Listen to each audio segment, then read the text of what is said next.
Shalom, amada igreja. Tem crente cansado aqui? Se coloque de pé só um minuto para nós orarmos ao Senhor. Shalom, vocês que estão no conforto da sua casa, sejam muito bem-vindos. Essa é a sua casa de adoração. Essa é a família Mains, que tem um prazer de compartilhar a mensagem do Senhor com vocês. Os filhos de perto, filhos de longe, filhos de Aracaju, os filhos de Capim Grosso, o pastor Pedro lá na África, os irmãos que estão lá em São Paulo. Fique conosco até o fim. A mensagem não é minha, a mensagem é do Senhor. Vamos entregar a Ele, pedir o auxílio, o socorro bem presente, a intervenção dEle. Pai, nesse momento, Senhor, estenda as suas mãos, ore comigo. Eu me apresento diante do Senhor, agradecido pelo que o Senhor já tem feito na minha vida. Só o motivo, Senhor, de o Senhor ter me guardado ao longo da minha história é um motivo, Senhor, de muita alegria, de um privilégio grande de estar hoje congregando, Senhor, depositando a minha confiança no Senhor, crendo independente do que os meus olhos veem, porque eu sei ao Deus que me alcançou, me libertou, e aqui estão muitas mãos levantadas, agradecendo ao Senhor pelo dia de hoje, pelo fôlego de vida, pelo Deus que se apresentou e nos tirou do lamaçal do pecado, e hoje estamos aqui. Nossos lábios te adoram, te exaltam, te és sublime, tu és todo poderoso, te adoramos na beleza da tua santidade.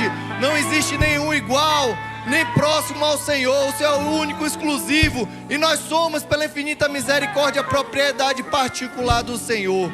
Oh Senhor, nem mesmo eu sei porque o Senhor me chamou. Eu não entendo que amor maravilhoso para com a minha vida. Não me sinto digno, mas se o Senhor viu em mim algo de bom, é porque o Senhor um dia adentrou na minha vida, e hoje, como o templo do teu Santo Espírito, o Senhor habita em mim. Toda vez que eu penso em errar, em desviar dos teus caminhos e fazer aquilo que não te agrada, meu amigo Espírito Santo, muito obrigado, porque nesse exato momento o Senhor se faz presente em muitos corações que estão com as mãos erguidas, que as bocas professam Deus único, soberano, e o coração crê, e nós publicamente exaltamos e aplaudimos o Senhor, pois o Senhor é digno de ser adorado.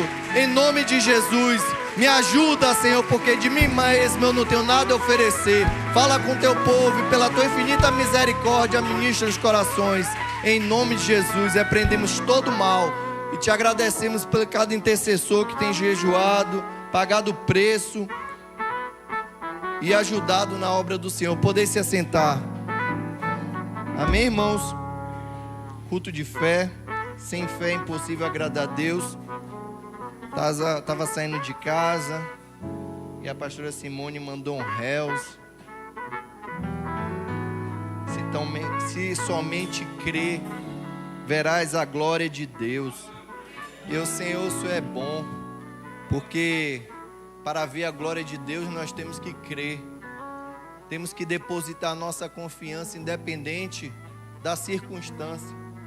Não podemos dormir crendo no Senhor, firmes na presença, e acordar com ânimo dobre, achando que pela circunstância que nas esferas físicas o mal tem se alastrado, e muitas das vezes nós temos danos no dia a dia, nós esquecemos que Deus, o meu Deus e o seu Deus sempre esteve perto. Diga para seu irmão agora aí: o teu Deus está sempre perto. E foi falado no culto de terça-feira pelo pastor Júnior, se eu não me engano, Salmo 139, o nosso Deus, Ele está perto, Ele nunca nos abandonou. E eu quero desde já que coloque o tema, por gentileza, o pessoal da mídia, e é sobre esse Deus que eu venho falar aqui com vocês. E eu louvo a Deus porque falar da palavra de Deus é obedecer o grande comissionamento, ir de pregar o evangelho a toda criatura. e batizar em nome do Pai, do Filho e do Espírito Santo todas as nações.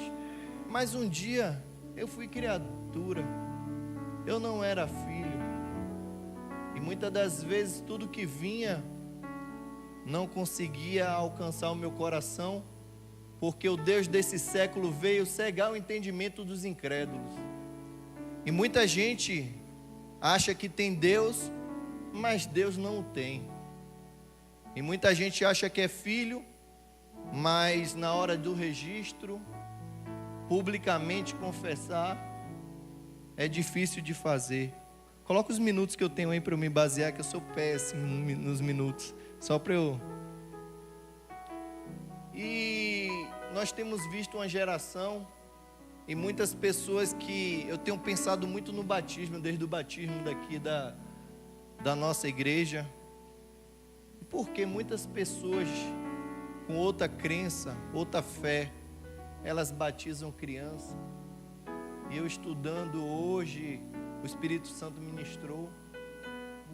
É porque criança não sabe o que é certo e o que é errado.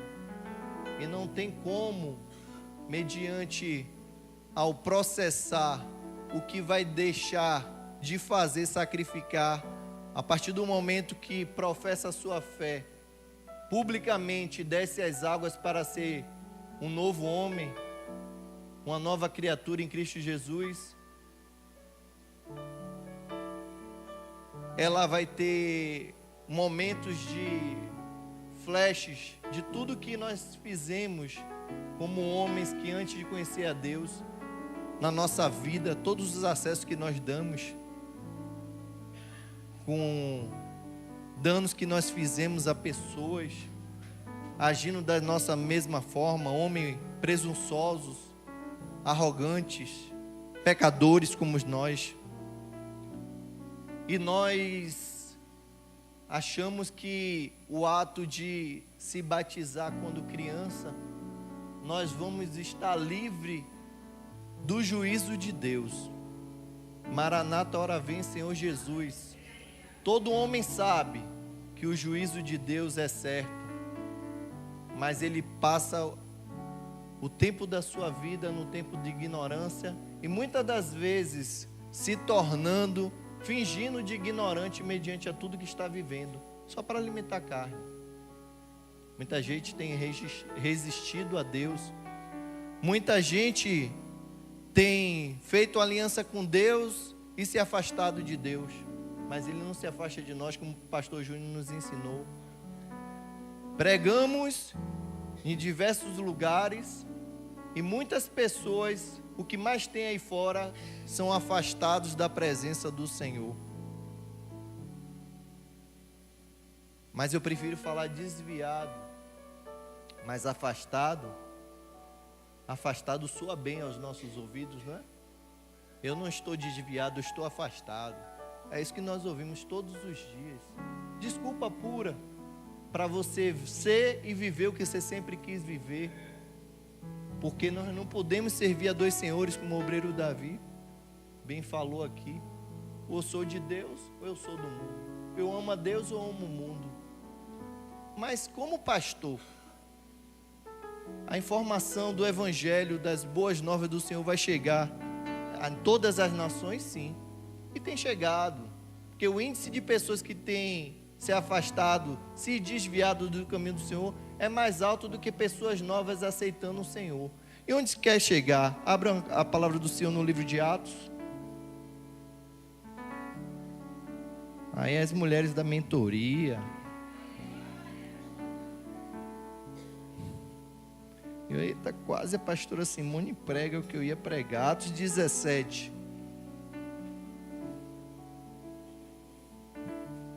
Vou procurar ser breve na leitura. Diz a palavra do Senhor em Atos, capítulo 17, seu versículo 16.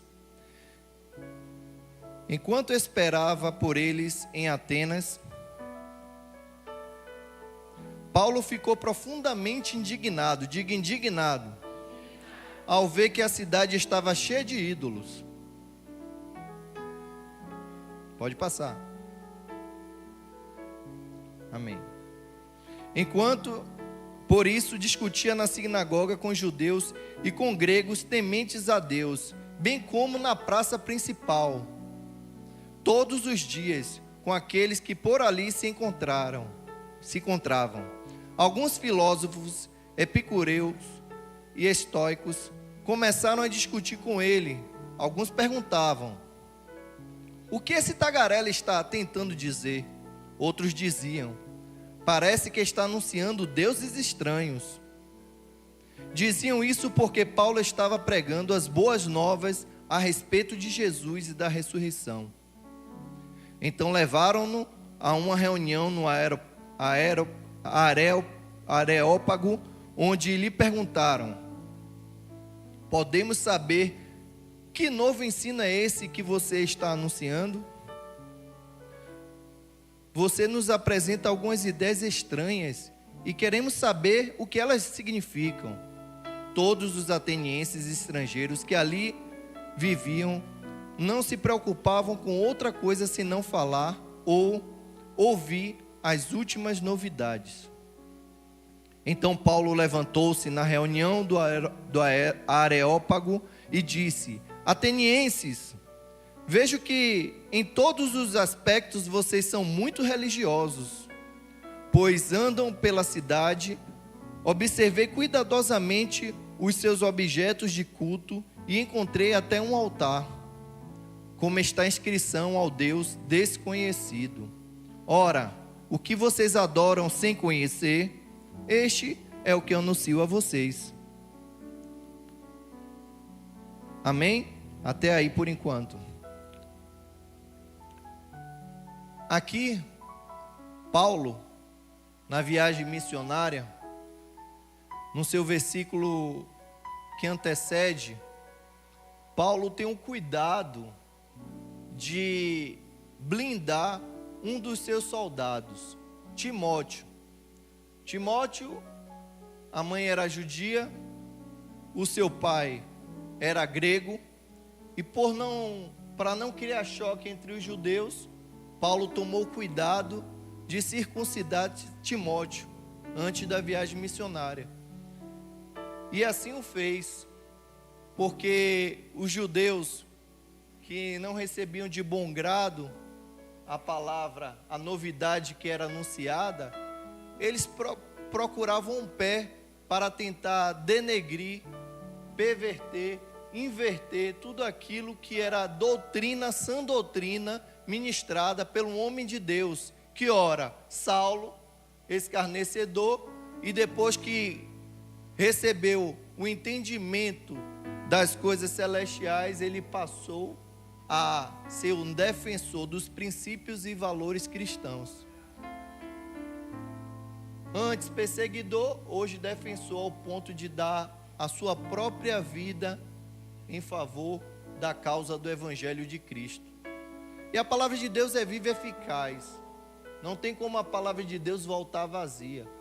Pode durar 1 ano, 2 anos, 10 anos, e ele tem a forma de nos atrair. Quem vos fala é um pastor que tem 46 anos completo, pastor Júnior Maia, que eu fui atraído não da maneira que eu gostaria, porque achamos que nós nos chegamos ao Senhor por amor, mas não, para nos desconstruir a nossa mente, tudo aquilo que assimilamos de erro, porque o homem foi criado para viver de adoração. O primeiro homem teve tão somente a possibilidade de ter um a sós com Deus na viração do dia. Mas o pecado entrou, mas ali já tinha sido dado uma ordenança do Senhor para Ele dominar sobre todas as coisas. E quer conhecer verdadeiramente um homem, dê poder a Ele. Porque quando nós conseguimos alcançar algumas coisas nas esferas físicas, nós esquecemos de onde o Senhor nos tirou. E vem a arrogância, vem a prepotência, a autossuficiência é bem vista, é perceptível. Esquecemos que fizemos aliança com o único suficiente Salvador das nossas vidas. E nós vivemos num mundo que todo mundo tem Deus. Todo mundo, quando morre, vai para um bom lugar. É muito estranho isso. Vivemos uma inversão de valores terríveis, onde o certo está errado e o errado está certo. Onde todo mundo peca, dorme pecando e acorda pecando, e no outro dia é um bom camarada, um bom divã. E você que veste a camisa do Evangelho fala o que ninguém gostaria de ouvir, você é tido como intolerante, como santarrão. Mas se você está aí pensando que servir a Deus é uma tarefa difícil, bem certo, é um desafio.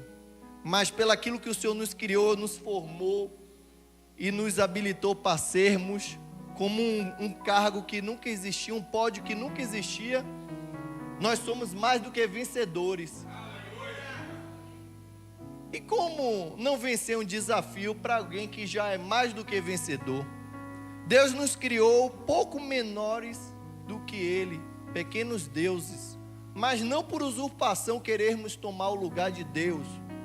Mas é bem verdade que a história fala aqui que Paulo estava aplicando aquilo que ele recebeu com duras dores. Teve que cair do cavalo, teve que passar por uma cegueira temporária, 3 dias para ver a manifestação da glória e do poder de Deus. Teve que ser desconstruído, destruído, para ser reconstruído, para ser alinhado ao propósito de Deus. Fazer aquilo que não tem mais para onde voltar. E eu e você não, é um caminho sem volta.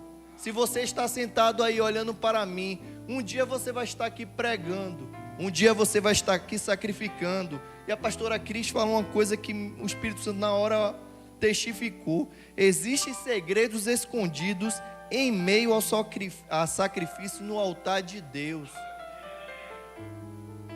As coisas reveladas são para nós, de Deus, não para o mundo. Mas o mundo inverte. Homem de Deus que sacrifica, todos os dias é tido e olhado com desconfiança. E o que perverte, e o que sai profetizando, sai falando que Deus não mandou falar, é tido como um ídolo, um Deus. E quantos deuses têm se levantado nesses dias? Porque Paulo, ele se viu numa situação difícil. Ele estava com os Tessalonicenses, em Tessalônica, e ele foi praticamente expulso de lá por pregar a palavra de Deus, e foi para um lugar pior ainda, para Bereia, onde o povo tinha conhecimento, tinha intelecto, tinha um poder de absorção e de análise crítica maior do que o pessoal de Tessalônica. E você aí deve estar pensando: onde é que Deus quer que você vá evangelizar? Onde é que Deus quer que eu e você vá evangelizar? Para todo tipo de gente, em todo lugar. Não importa o menos favorecido como aquele que é bem favorecido e tem intelecto. Deus quer nos mandar em lugares, em situações mais complicadas. E quem é você?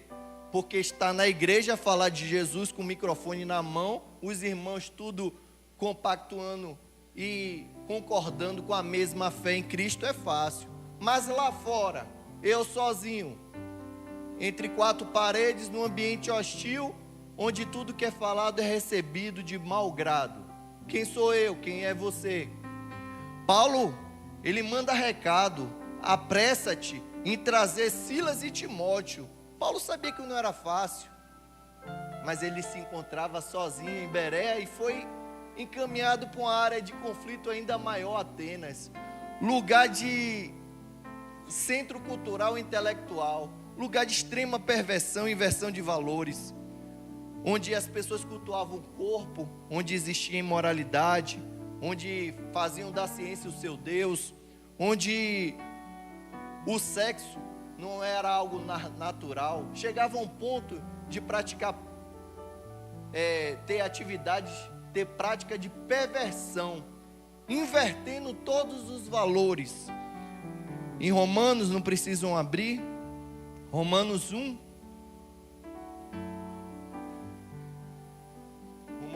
capítulo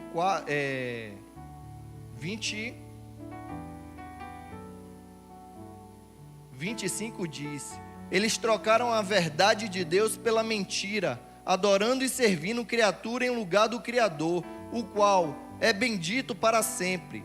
Por causa disso, Deus os entregou a paixões vergonhosas, porque até as mulheres trocaram o modo natural das relações íntimas por outro, contrário à natureza. Da mesma forma, também os homens, deixando o contato natural da mulher, inflamando mutuamente em sua sensualidade, cometendo indecência, homens com homens, e recebendo em si a merecida punição pelo erro.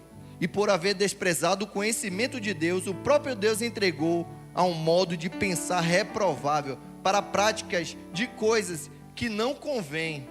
Um alerta para mim e para você: se você insiste em pecar, Deus pode ter te entregado a tudo aquilo que você alimenta, está crescendo cada vez na sua mente.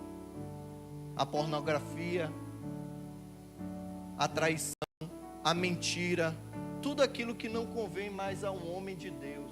Um homem de Deus que não se converte, a primeira coisa que muda é o vocabulário. Ele xingava, passa a deixar de xingar. De vez em quando sai um xingamentozinho. Meu Deus, misericórdia. O Espírito Santo faz isso, é normal para quem está se convertendo. Mas crente velho, e nós temos vivido o tempo onde pessoas estão 10, 15, 20 anos na igreja e não deixam os velhos costumes. E não vem para a igreja por vários motivos. Porque meu marido, porque meu filho está estudando. Tem levantado um altar para o seu marido, se é a salvação individual? Tem levantado um altar para o seu filho, se é a salvação individual? Seu filho cresce, vai se ajuntar, vai se casar com outra mulher conforme a palavra, com uma mulher com a palavra do Senhor fala, e será uma só carne, homem e mulher.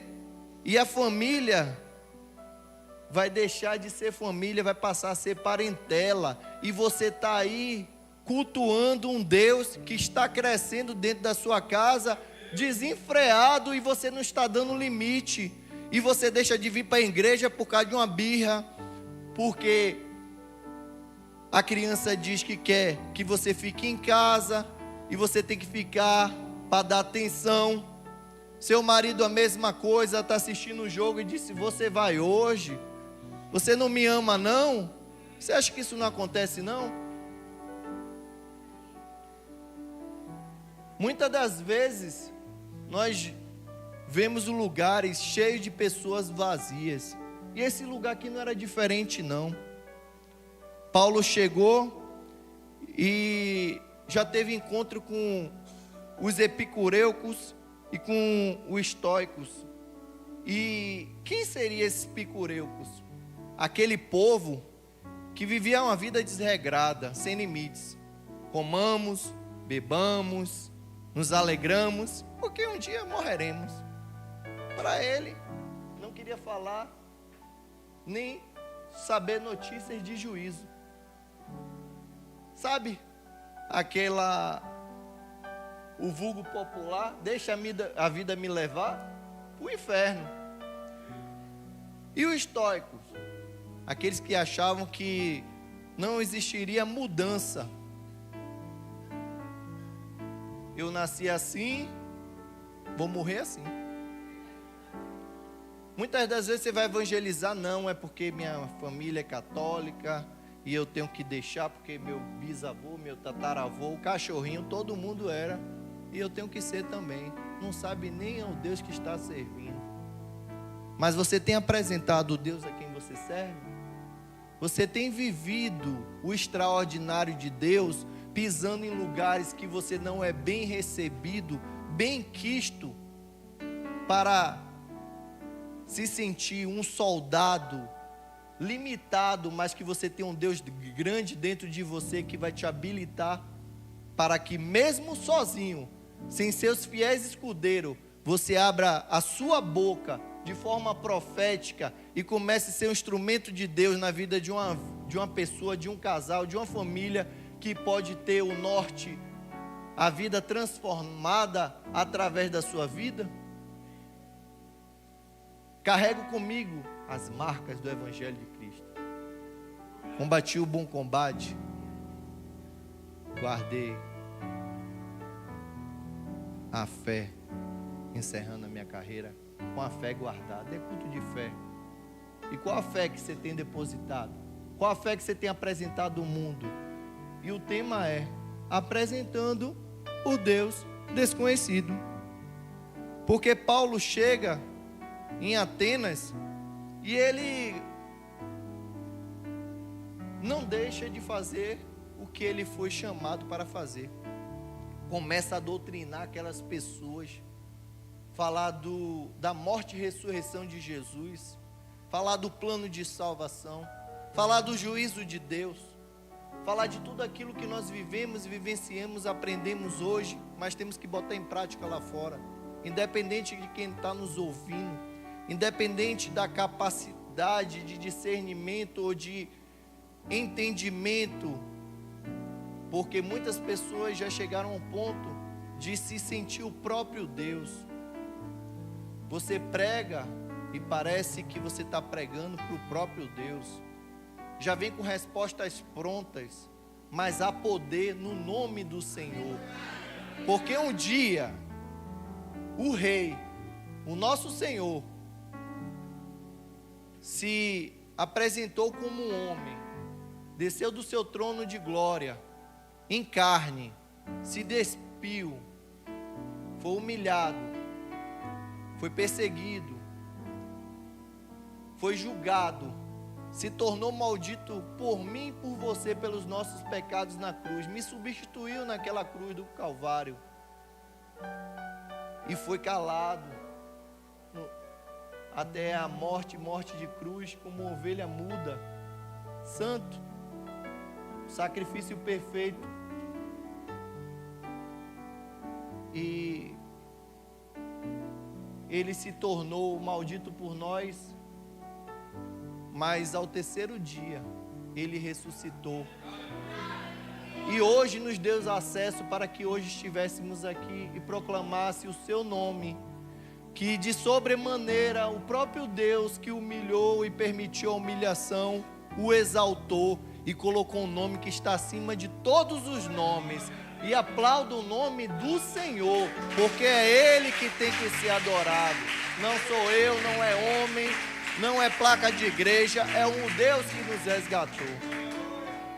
Mas aquele povo estava ali, em uma praça, e Paulo não pensa duas vezes em falar do amor do Senhor, e ele, como ele tinha feito em Bereia, onde ele tinha conquistado até algumas mulheres, e não foram poucas, conforme a palavra do Senhor, ele começou a conquistar algumas pessoas ali naquela praça. E isso despertou a atenção dos filósofos, que viam um homem pregando uma doutrina, onde eles esperavam dia após dia novidades a ser apresentadas para ser discutida no Areópago, onde era lugar específico, tipo um tribunal, onde se falava das questões emergenciais e se colocava em pauta e trazia para a realidade deles. E Paulo andando, percebendo cada altar levantado para um outro Deus, porque assim, você e eu, nós não nos incomodamos com os altares que nós vemos lá fora. Se você vê muito altar levantado e não se incomoda, pode se preocupar, porque não é natural um homem de Deus ver tanto altar levantado e não ter o seu espírito indignado, desvirtuando a adoração que deve ser ao nosso único Deus. Muitas pessoas, vivendo ao seu bel prazer uma vida desregrada, procurando desculpas, levantam um Deus para cada situação da sua vida. Se eu estou com um problema financeiro, eu vou levantar esse Deus. A minha empresa é um Deus. Se eu estou com algo que é uma deficiência sentimental, não, esse mala do meu marido é o meu Deus. E aí o marido tá, sabe, ligou a seta no pecado. E muitas das vezes o pastor vem para aconselhar. E chega em casa, parece que o pastor, tudo que o pastor aconselhou, não coloca em prática. E na primeira chantagem do marido, você não me ama mais. Aí vem o altar levantado e tudo que foi direcionado cai por terra. E é assim as nossas vidas. É assim que Paulo, em Efésios, capítulo 4, ele se preocupa, ele diz: eu sou preso, mas eu deixo uma contribuição para vocês, para que vocês tenham uma maneira digna de se comportar. A dignidade é a nossa conduta diante de Deus. A doutrina pode até vir, muita gente pode até escutar, mas no final do capítulo 4 de Efésios, aí vem a prova, é a prática daquilo que você ouviu e que você guardou. É quando você sai da igreja, sai de uma pregação como esta e você coloca em prática como? Mas para isso, pastor, eu tenho que renunciar à minha carne. Qual é o Deus que você serve? Um Deus puro, santo, que quer te levantar como mais que vencedor, como imagem e semelhança de Deus, que não se deixa escarnecer e não divide a glória com ninguém? Ou você quer cultuar a um Deus de pedra, de barro? Abram a palavra do Senhor no livro de Jeremias, capítulo 10.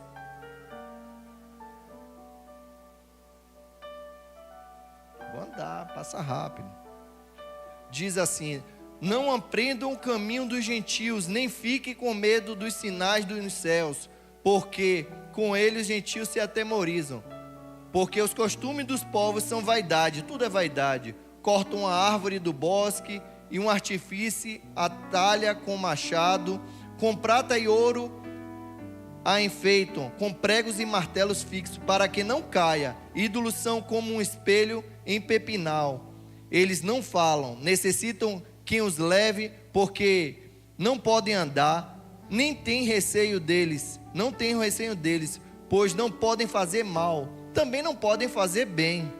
Não há ninguém semelhante a ti, ó Senhor. Tu és grande, grande, és o poder do teu nome. Quem não temerá a ti, ó Rei das nações? Porque isto é devido, temos um débito sim com o Senhor, adorarmos ao Senhor. Porque entre os sábios das nações e em todo o seu reino, não há ninguém semelhante a ti. Isso é poderoso demais. Mas todos eles se tornaram estúpidos e tolos. Seu ensino é vão e morto, como um pedaço de madeira. Ó o 10, mas o Senhor é verdadeiro Deus. Ele é o Deus vivo e o Rei eterno. A terra treme diante do seu furor e as nações não podem suportar a sua indignação. Digam-lhe o seguinte: os deuses que não fizeram os céus e a terra desaparecerão da terra e debaixo destes céus. Aleluia, esse é o nosso Deus, esse é o nosso Deus, louvado seja o nome do Senhor. Mas voltando, Paulo está na praça e batem o olho em Paulo, e sabe, quem tem culpa no cartório tenta amenizar a situação. Não, ele não pode continuar com essas informações, não é nenhum dos nossos, vamos levá-lo para o Areópago. Acertei. É tipo um tribunal separado para Paulo ser, sabe, colocado na prensa, o óleo para sair o azeite perfeito. E Paulo, no caminho para ir para esse Areópago, ele percebe muitos dos altares. Eu fui estudar, meus irmãos, eu me apaixonei nesse texto, porque, como diz o nosso Raul, tá aí? O contexto histórico nos ensina muita coisa. E o contexto histórico Não poderia ser melhor, porque estamos em plena Olimpíadas e estamos falando de Atenas, da Grécia. E existem alguns costumes que, nas entrelinhas de todo o contexto histórico, nós vamos ver, porque Paulo olhou vários altares e contribuições, como o filósofo estudioso Diógenes, que se converteu no final. Você vai ver que eles receberam e creram na mensagem pregada por Paulo. Diógenes chega a fazer algo extraordinário. Ele pega uma lanterna, segundo escritos e comprovados. Aí você vai ver vários teólogos de renome, Flávio José, vários que falam as mesmas histórias comprovadas. E ele pega a lanterna, liga a lanterna em pleno meio-dia e sai nas ruas, naquelas ruas, e perguntam: ô Diógenes, o que é que você está fazendo? Eu estou procurando homens, porque era tanto Deus levantado, que era mais fácil achar Deus do que próprio homem. Pense aí, cerca de 30 mil altares levantados ali naquele lugar. E eu e você, com o único altar que levantamos na nossa vida, temos cuidado do altar do Senhor? Ou queremos desculpa para ter sempre, um escape? Não. Quando as coisas apertar, eu levanto esse altar que eu deixei guardadinho ali, como no caso de necessidade. E vai falar que passou por ali um homem chamado Alexandre, conhecido como Alexandre o Grande, que ele herdou o trono de Filipe, que não é Filipe da mídia,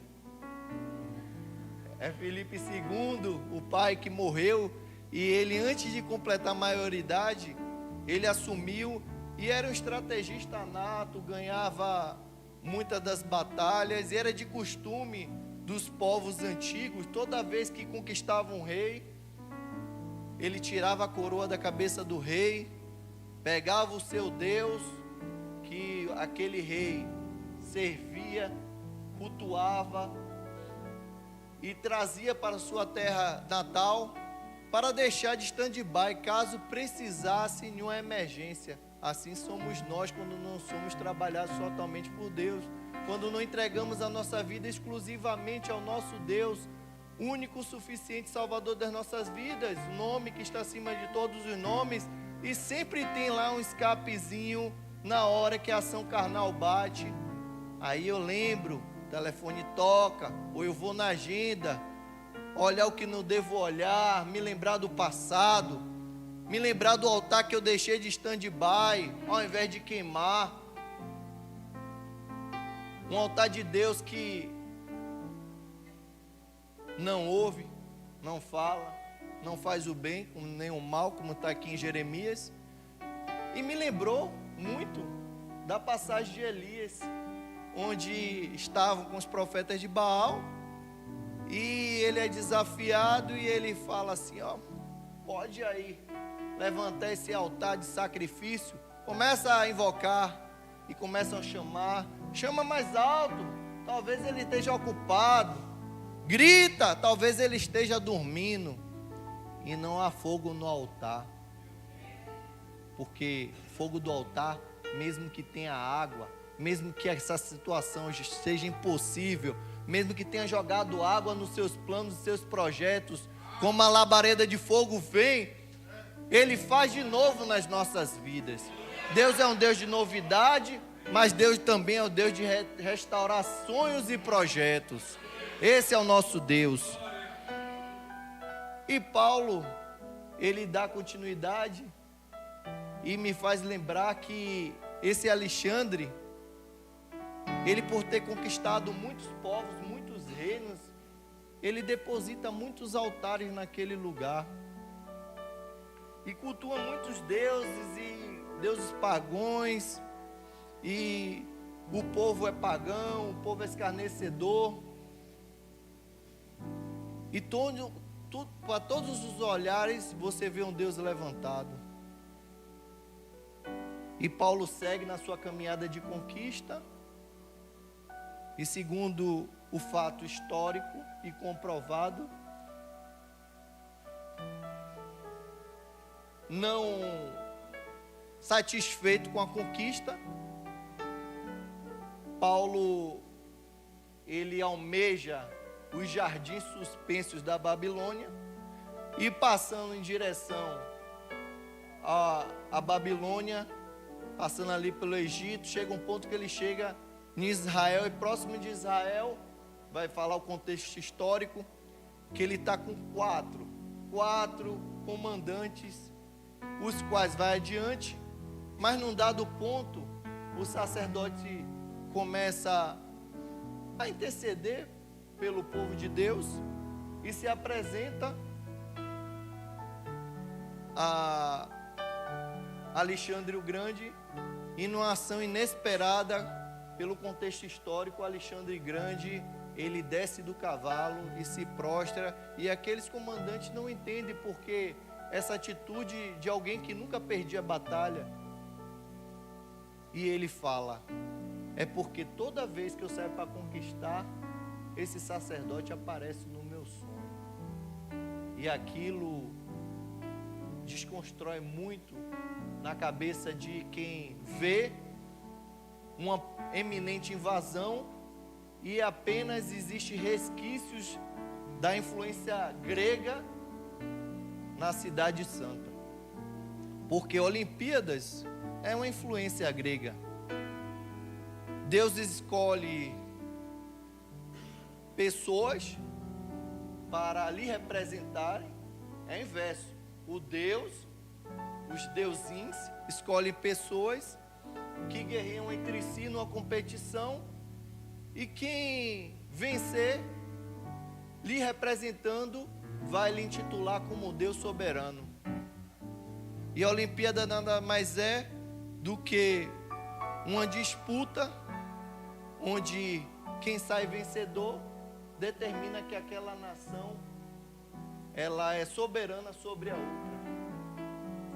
E pastor, é pecado assistir a Olimpíada? Depende da motivação do seu coração. Se você entender que se você vai para uma atividade esportiva para glorificar o nome do Senhor, mas você viu o que é que o diabo faz?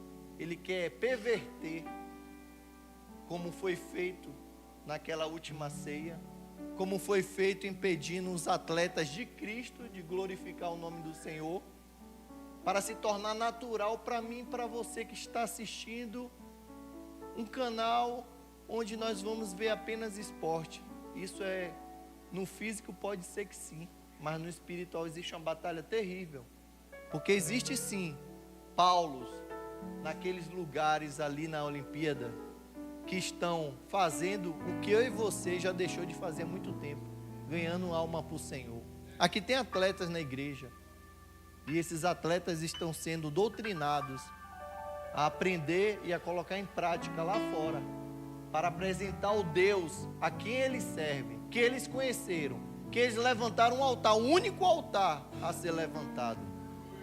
Amém?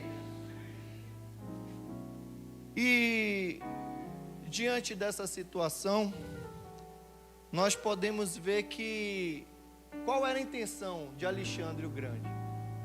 E eu não vou ficar falando de Alexandre o Grande, mas é importante falar. Ela é helenizar a terra. Não era a respeito de reino, era a respeito de ideologia. Até porque ele tinha dívida no cartório. Me pergunte qual. Eles jogavam, eu creio que eles jogavam água fora da bacia. E para alimentar aquilo que ele gostava, ele tinha que implantar uma ideologia onde não poderia ter doutrinação contra. Pensamento de grego, conduta e postura de grego. Pensar como grego e viver como grego. Essa era tudo que era aprendido como filosofia na época. Cultuava a Deus Eros, cultuava Ísis, cultuava os deuses, né? E Paulo, foi criado aos pés de Gamaliel. E Alexandre o Grande nada mais, nada menos que Aristóteles, o grande pensador da época. Paulo caiu do cavalo para ter encontro com o Senhor. Alexandre o Grande teve que se prostrar diante de um representante do reino. Duas histórias, dois finais, onde um encerrou a carreira e manteve o altar intacto do Senhor, e o outro morreu ainda buscando seus próprios interesses. É bem verdade que ganhou uma cidade e renomeou a cidade como Alexandria. É assim que eles fazem. Tudo eles querem botar nome do jeito deles, querem fazer tudo do jeito deles. Mas nós não estamos aqui para inventar, nós estamos para colocar em prática aquilo que nos é ensinado. E Paulo, ele, no seu versículo, abra aí, no seu versículo 24, 17 e 24. Deixa aí marcar no versículo 24. E Paulo, chegando no Atos 17, versículo 24. E Paulo chegando no Areópago, ele vai começar a apresentar o plano e ser questionado de um povo que não cria no juízo de Deus e nem queria ouvir falar sobre isso, não queria receber essa informação, e fala de uma morte e ressurreição para um povo que vivia uma vida regalada, um povo que vivia a libertinagem, um povo que buscava os seus próprios interesses, olhando para o seu próprio umbigo, um povo que não tinha consideração, considera o seu próximo superior a si mesmo, um povo que vivia do seu jeito. E Paulo olha todos os altares e vê um altar sem um nome, ou melhor, intitulado como o Deus desconhecido. E pelo fato histórico ele vai citar um acontecimento que, para que haja transformação, tem que ter um acontecimento que marca. A pandemia foi um momento ímpar na vida de muitas pessoas. E aqui em Atenas houve uma praga. Pelo um desacordo entre dois reis, o juízo de Deus veio e teve uma praga, uma mortandade. Morreu cerca aproximadamente 70 mil homens. E eles não sabiam porque queimava sacrifício aos deuses, e os deuses não ouviam, não escutavam. Queimavam sacrifícios. Nós sabemos que o altar do Deus desconhecido não tem imagem como dos outros deuses, mas tem a presença. Não pode tocar, mas pode se sentir. O seu Deus você sente. O seu Deus você ouve. O seu Deus você cultua porque Ele está presente dentro de você. Como um Deus grande, Deus presente, chamar Deus perto. E eles começaram a falar, a queimar incenso, e veio a lembrança de um homem, considerado por Paulo profeta dos gregos, mas por eles como poeta. E eu tive a curiosidade de anotar, e peço que você abra em Tito, capítulo 1.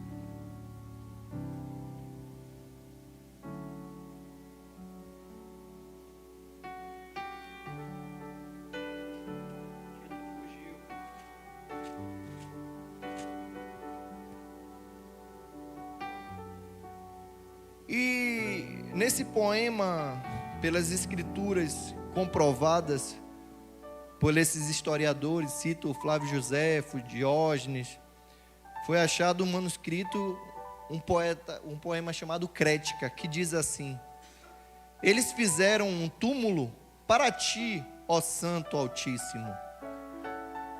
Os cretenses sempre mentem, são umas bestas feras, homens de ventre preguiçoso.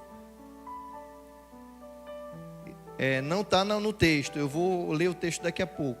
Aqui é o original. Pois afinal, tu estás vivo e habitarás para sempre, pois em ti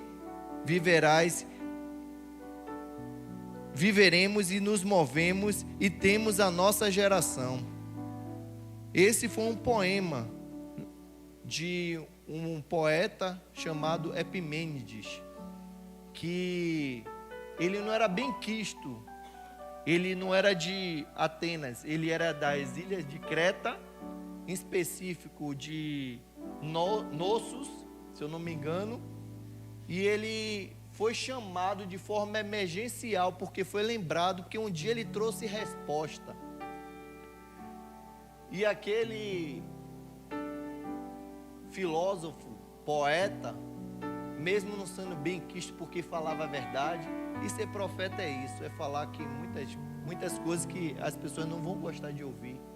Ele foi chamado, ele disse assim, faz aí, separa um sacrifício, separa ovelhas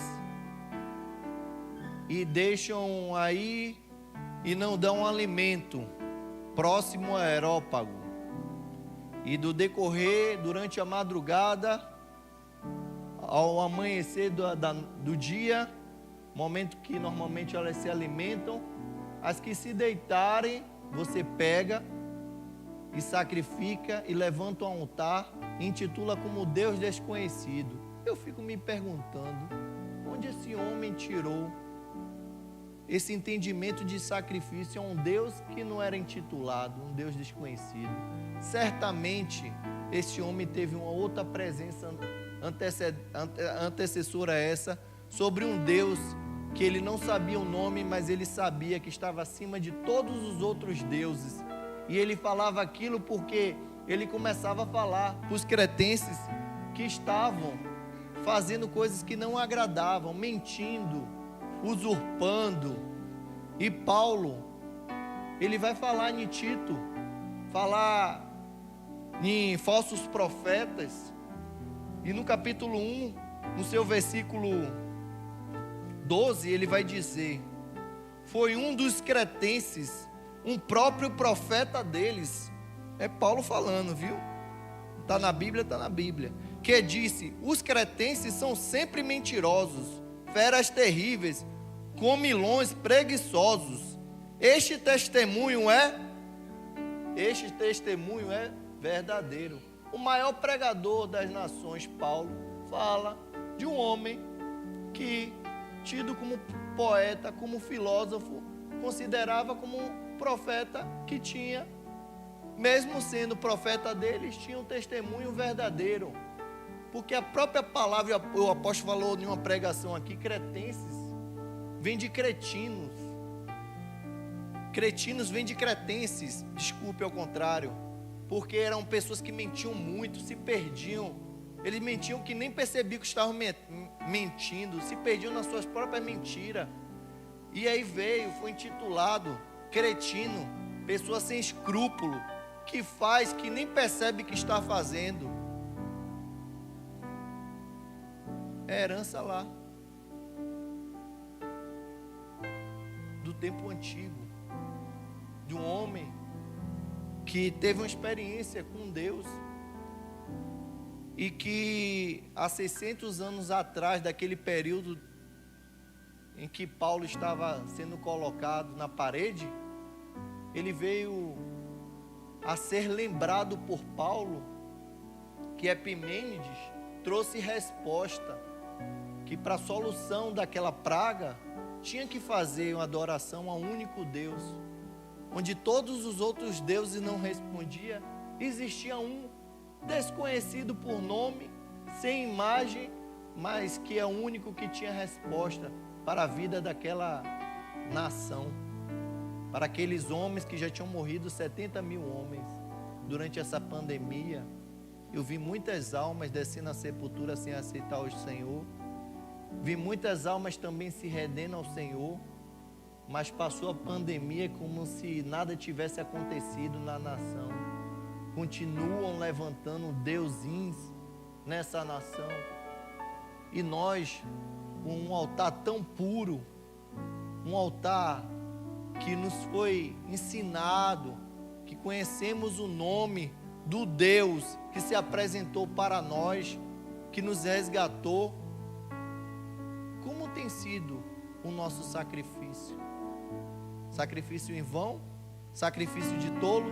Ou sacrifício de um verdadeiro homem e mulher de Deus que sabe para que foi feito? Para adorar Ele, sacrificar tão somente a Ele. E em Atos, finalizando,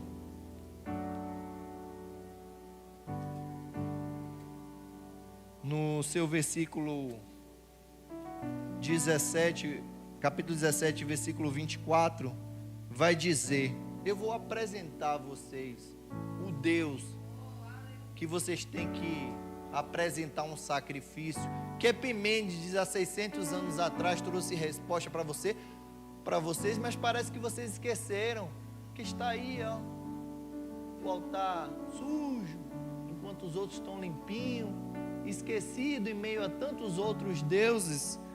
Mas o Deus que este homem há 600 anos atrás falou, é o Deus que eu vos apresento.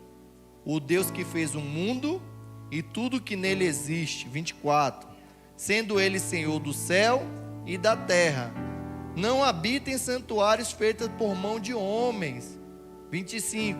Nem é servido por mãos humanas, como se precisasse de alguma coisa, pois ele mesmo é quem dá todos a vida, respiração e tudo mais.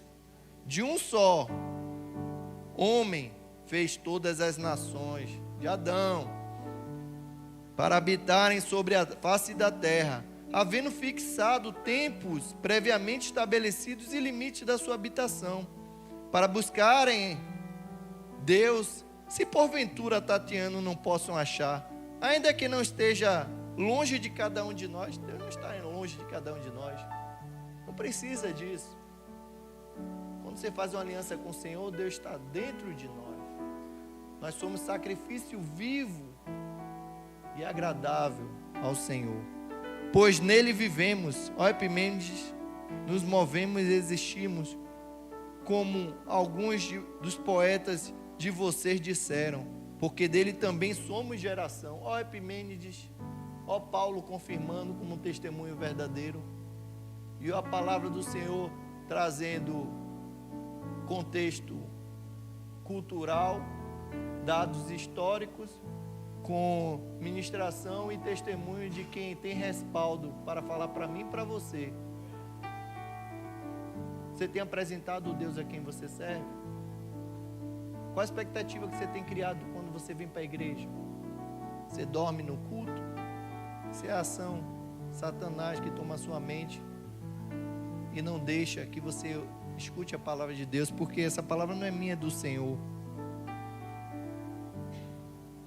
E eu faço a finalização trazendo o versículo 22. Quando ouviram falar da ressurreição de muitos, da ressurreição de mortos, uns zombaram e outros disseram: a respeito disso ouviremos em outra ocasião. É verdade. Quando nós ministramos aqui, vamos fazer o apelo, tem gente que deixa assim, ó, vou deixar para outra ocasião. Não precisa falar isso não, Paulo. Você já falou essa doutrina louca aí, você é um tagarela, não sabe nem o que está falando, porque somos assim, tagarela, falastrões, santarrões. Quer aceitar Jesus? Não estou pronto. Deixa para outra oportunidade. Outros zombam, dá aquela risadinha de canto de olho, dizendo assim, ó, eu levantei esse altar, um Deus que agora não é mais desconhecido, porque a Bíblia diz que Ele não toma ninguém por inocente.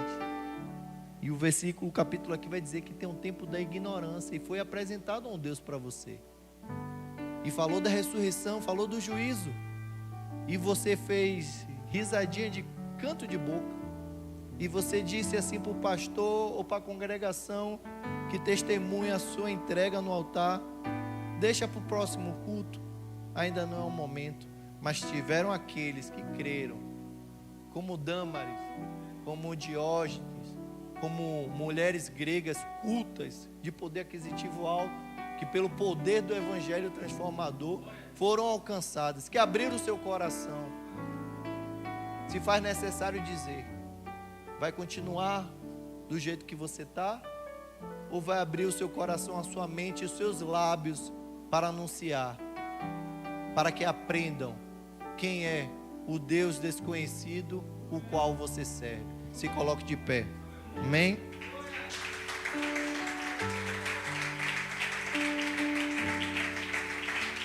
Eu não vou insistir. Tem alguém aqui nesta noite que gostaria de fazer uma aliança com o Senhor? Tem alguém aqui que ouviu essa palavra, que por muitas das vezes disse assim, ó, pode ser uma outra oportunidade.